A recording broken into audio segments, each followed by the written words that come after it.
Hello, my name is Anthony Ebert, and today I'm going to be presenting 10 technology based tools that I think are great for enhancing instructional practices. I'll start off with a little bit of information about each of them. Some of them I have some screenshots afterwards, but I'll talk about my personal experience with all of them as we go through them.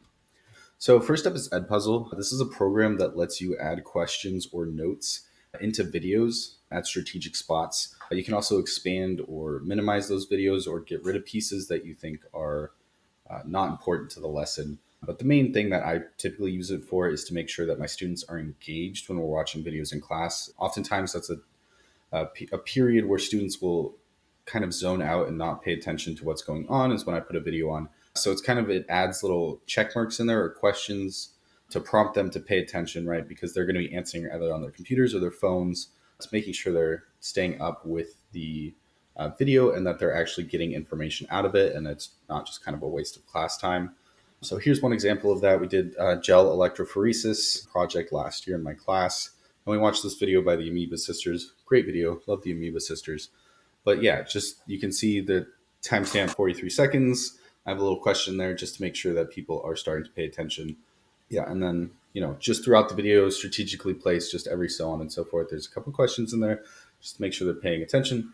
After this video, everyone had a pretty good handle on what gel electrophoresis was, and we had a great experiment. It was a good time.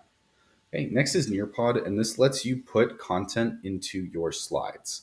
So incorporating quizzes, polls, and open-ended questions into my lectures is really big. Again, just like a puzzle, incorporating questions or polls into my lecture slides is one way that I make sure students are actually engaged and absorbing the material, and they're not just kind of sitting there again zoning out, going into autopilot mode where their hands scribble down notes, but it never actually makes a connection in the brain. So by doing this, I can make sure that students are paying attention. Another nice thing about Nearpod is that you can share things with other educators. So like this one is one that I'll be using this year, and this is coming from one of the other science classes. So I'll be borrowing this from one of my co-teachers. And this is basically just a match the word with the definition, but you can put this into your lecture. And then, partway through after you've gone over all these topics, students will have the task of matching things up, and then you can move on once everybody's kind of done that. So again, it's just kind of like a formative assessment, right? You're checking their understanding as you're going, super duper helpful. And it allows for that peer-to-peer collaboration between teachers, which is always great. Next we have is Kahoot. I use these all the times for formative assessments. They're really, the kids really enjoy them. They're fun little games. They're quizzes like disguised as games, right? There's a point system, there's timers, there's leaderboards, there's funny little characters you can make yourself and all this stuff. So it really turns a quiz and it makes it like a fun, competitive thing for students to do. And I find that really useful because they get really engaged with it. They get really into it. And it allows me to effectively judge how much knowledge they've gained, what areas they're lacking, and what areas they're really good in, while at the same time making it really fun. So here's one I did last year. We talked about genetics and protein synthesis, right? These are all the questions I had. All of these, I think I made multiple choice just to make it kind of easier for the students. But it was a lot of fun. Got pretty competitive, but luckily it stayed a friendly competition. Super useful. Again, great for doing formative assessments without making them feel like formative assessments for the students. Next is quizzes. I usually use these as summative assessments, right? So at the end of a unit or a chapter, I'll have them take a quizzes. And again, just kind of like Kahoot, these can be structured as games if you want. I, again, mostly use them as, summative. So the end of it. Here we can see the one I just gave out this last week based on the metric system. The nice thing about this is that once you create your own quiz, you can actually borrow or take questions from other similar quizzes that other content creators or educators have made. So if you look at the right side, you'll see the suggested for you, and it gives you, a whole bunch of quizzes on the exact same topic that I have my quiz on. And it actually lets you go into these other quizzes and take pieces of them that you like and leave out the pieces you don't like to make these really engaging quizzes or tests that other educators, like, you can kind of go in and see their style, be like, oh wow, I really like that question, and then you can just take that question. It's awesome. It makes making quizzes and tests super duper easy. Everything's streamlined, so it talks really well with Google Classroom. So I can upload it, it'll post on Google Classroom, it can import grades, it can do all of that. super seamlessly integrates with everything, which I super duper love. Next is Sync Blast. So Sync Blast and the next one are both part of the McGraw-Hill textbook. So they're both linked with the McGraw-Hill textbook, but Sync Blast is something that we really put an emphasis on last year because it allowed our students to kind of understand CERs. CER is claim evidence reasoning, and it's how we want our students to frame their scientific arguments. And so Sync Blast give them relevant articles about things that are happening out in the world in the scientific community. They have to read through it. They answer questions, they answer polls, they provide they answer a question at the end, which will ask them something to do with the article they just read. And then after that, they'll actually peer review each other and see what other people said about the same exact question, which is really good because it gets that collaborative window kind of open. It gets them thinking about what other people are talking about. It lets them see different points of view and compare it to their own, which is really awesome. So again, it gives them a bunch of different topics. Last year I used this. There's an article on how wolves being introduced to Yellowstone reshaped the rivers. So they had to read a whole article on that. They did some quick polls. They did some vocab. They did a response. And then after they'd peer reviewed a couple of other people's responses, then that's when they went and did that CER where they made the claim evidence reasoning on how those wolves had actually shaped the rivers. Like what impact had they had on the ecosystem in order to do that? And this really gave them the foundational knowledge that they needed in order to do that. I think without this, without that collaboration or that peer review, I think it would have been a lot rougher to get them to understand this concept and to actually be able to phrase it as a claim evidence reasoning. So I found this super duper helpful for that. And again, this is also included in the McGraw-Hill online textbook. This is called the Smart Book. I absolutely adore the Smart Book. It's great. It's an adaptive learning program. So I can basically go into the online version of the textbook. I can select different topics that I want them to know or that we already learned and I want them to review. And it basically puts together this kind of assignment or quiz that they have to go through and answer questions. But the nice thing about it, and because it's adaptive, it'll give them similar questions on kind of the same subject, and it won't let them move on to the next subject until they answer a certain amount of those questions correct in a row. And what that does is it stops them from just, guessing a question right and getting to move on, or having that, short-term memory retention where they just kind of like learn it for a second, answer the question, and then totally forget about it. It makes sure that they know exactly what they're talking about before it lets them move on. And so it's a great way. I use this to reinforce ideas that we learned in class before. So this is something that I give as homework, and it's just to reinforce what they already know. Nothing on this should ever be new or surprising for them. It should just be something like, oh yeah, we talked about this in class. Like, I know the answer to this. The nice thing about this is even if they don't know the answer to it, it's directly linked to the online textbook. So there's a little button where they can go and click to get help. And it'll take them directly to the section of the online textbook where they can find the answer, right? So it'll take them to the section of the textbook where they can read through, find out what the answer to the question is, and then go back and answer the question. It also, when they submit the question, it doesn't have a submit button. It has a rate your confidence level. So they'll rate it high, medium, or low, depending on how confident they are. They can still get it correct with a low confidence or high confidence. It's just to kind of gauge how confident they are with the material. Next is Canva. This is really good for having students create visual materials. So like if you're having them make posters, infographics, worksheets, presentations, things like that, super great. It allows for a lot of creative freedom. There's a ton of pre-made formats for students to use. This is also great for teachers if you're trying to make a worksheet. It has a ton of tools for drag and drop and, copy and paste and so on and so forth. And it allows a lot more kind of creative placement on the page over things like Google Docs, right? There's a lot of rigid structure to how you write things on there. The program will let you do certain things, but not others. Canva's really free flowing, kind of lets you do what you want. And yeah, it's great for that. It allows creative freedom, allows me to make worksheets, allows students to make infographics and posters, and it's super user-friendly, really, really clear and concise. So really like Canva. Labster's one that I use a lot because I do science, and Labster's an online laboratory simulator. So students can get assigned labs. They can go onto Labster and they can do virtual labs online. So they can do this from inside the classroom. They can do this outside of the classroom. And this is really, really cool and really, really nice because the students can kind of get that hands-on experience of doing a lab or seeing a lab be performed without having to take safety risks, right? So I don't have to have them near any burners or sharp instruments or chemicals. It also allows me to do experiments that we wouldn't normally be able to do due to funding limitations, right? They can work with like really specialized equipment or really expensive chemicals, things that just aren't feasible for teachers to get inside a classroom, which is really cool. Otherwise, they would, never be able to do that.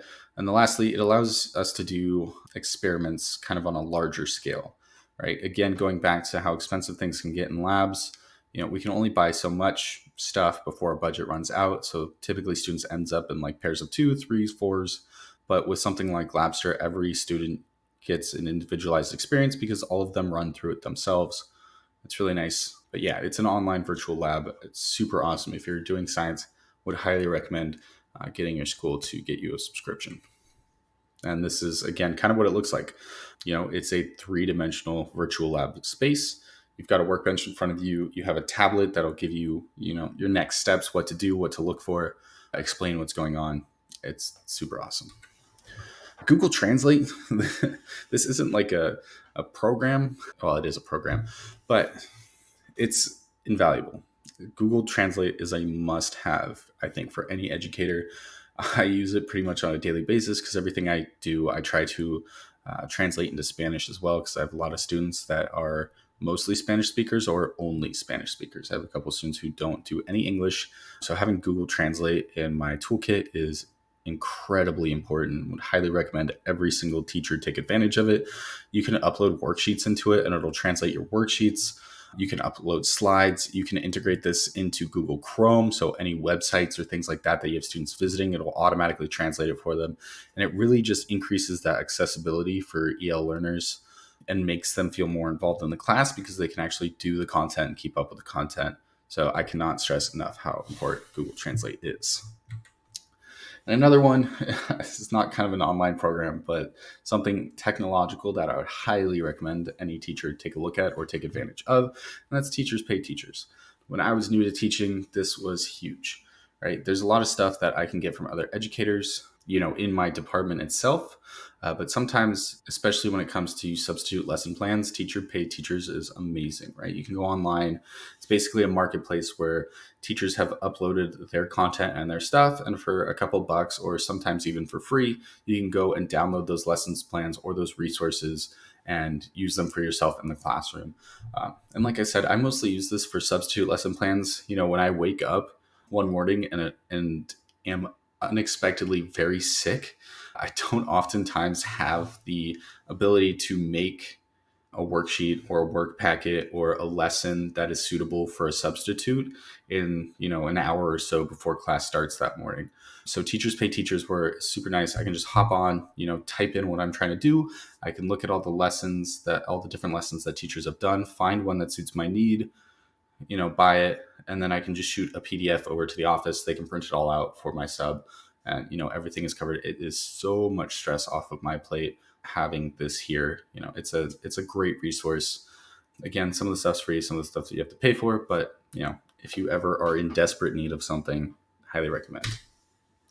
So IST Educator Standards. So SmartBook covers Designer 2.5.A. It uses technology to create adaptive and personalized learning experiences that foster independent learning and accommodate learner differences. Again, this is because SmartBook is an adaptive it's an adaptive experience, so it learns based on the user. It figures out what they don't know and what they do know, and it's going to put more of an emphasis on what they don't know, right? Because it wants them to learn what they don't know, and it's not going to care so much about what they already know because they already know it. It doesn't need to teach it to them. So it adapts itself to learner differences and gives them a personalized learning experience. It also covers Analyst 2.7.B. Use technology to design and implement a variety of formative and summative assessments that accommodate learner needs, provide timely feedback to students, and inform instruction. Right? I said that I use this as homework to reinforce topics that they learned in class. And so, it does provide that timely feedback both to myself and to students. It'll tell them what questions that they really struggled with. It'll tell me what questions they really struggled with.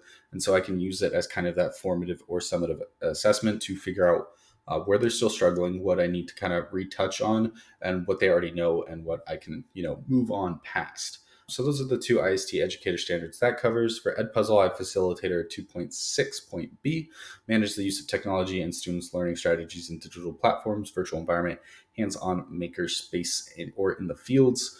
Yeah. So this again is because Edpuzzle allows me to take videos and integrate questions and quizzes and polls and stuff all the way into it.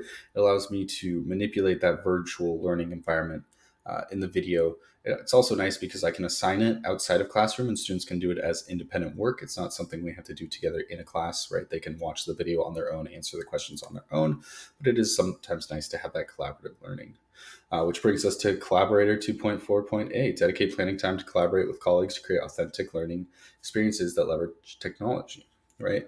They can work together on these questions with the polls and stuff like that. They can see what their classmates are thinking. They can talk to each other about, you can put prompts up, discuss with your partner what you think about so-and-so.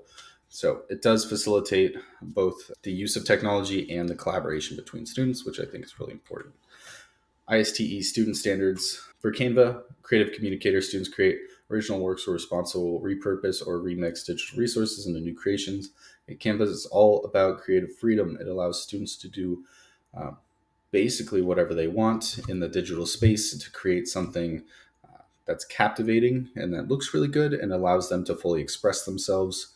Knowledge constructor students curate information from digital resources using a variety of tools and methods to create collections of artifacts that demonstrate meaningful connections or conclusions. And again, this comes back to making those posters, worksheets, slides, infographics, right? They're collecting a bunch of information from all over the internet and they're compiling it into one space that looks creative and beautiful and expresses themselves. And that's what Canva's great at. For the second one, Google Translate, which is a global collaborator, 1.7.A. Students use digital tools to connect with learners from a variety of backgrounds, cultures, engaging with them in ways that broaden mutual understanding and learning.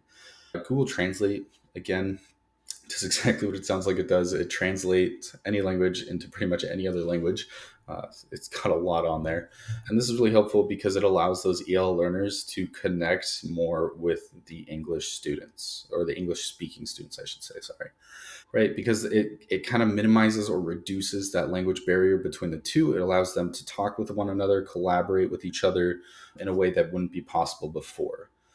Empowered learner students build networks and customize their learning environments in ways that support the learning process. Again, this is for my EL learners. Google Translate gives them that freedom to kind of go off on their own and be independent, right? They don't need someone there to help them out, to kind of hold their hand or anything like that. It'll translate into everything into a language that's comfortable for them, and it'll allow them to take control of their own learning experience through that. Okay. And these are all my references. So those were the 10 tools that I think are invaluable for pretty much any educator out there. Again, I use these all the time, and I think each and every single one of them is amazing. I've used all of them personally and can definitely advocate for all of them. All right. Thank you so much for your time and for listening to my spiel. I hope you have a great day.